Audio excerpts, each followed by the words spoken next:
paddling trip, it's very important that when you choose your footwear that you think about not just being comfortable sat in the boat and paddling in it, but also how the footwear is going to perform when you're moving around on shore, maybe on slippy rocks, slippy grass, and around the campsite in the evenings. So here we've got a set of wellies, a set of Crocs, some paddling sandals or water shoes, and then a pair of outdoor trainers. When you're picking a shoe, there's a few things that you need to take into consideration. It needs to fit you and be comfortable to wear all day. It needs to have a good sole on it for moving around on rocks or rough terrain. And if you fall into the water, it needs to stay on your foot. Hiking trainers are a really good option with a set of warm woolen socks underneath them. They've got a good sole on them and they're nice and secure. They're also brilliant for going on light hikes and for walking around camp in the evenings. Here we've got some specific water shoes.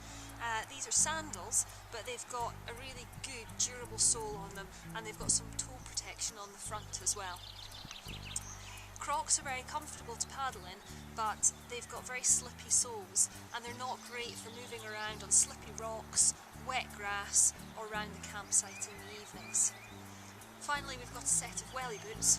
Welly boots are fantastic to paddle in. They keep your feet dry as long as you don't go in over the tops. They've got a good sole on them and they keep your feet warm as well.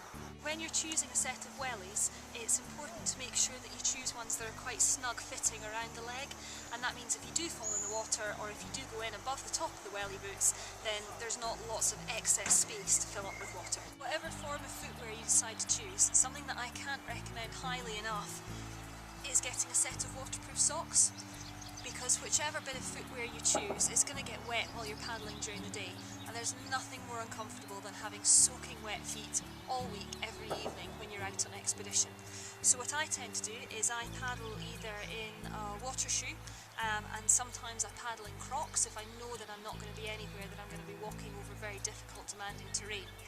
And then in the evenings, I then take off the damp socks that I've paddled in, I put on warm, dry socks, I then pop my waterproof socks over the top of them, and then I can put my feet back into my paddling shoes or my Crocs, and when I'm walking around camp, even if the ground's wet and damp underneath, then the water, which would normally get through all the little gaps in the shoes, isn't going to penetrate through the waterproof socks, and that means I keep nice, warm, cosy feet all week long.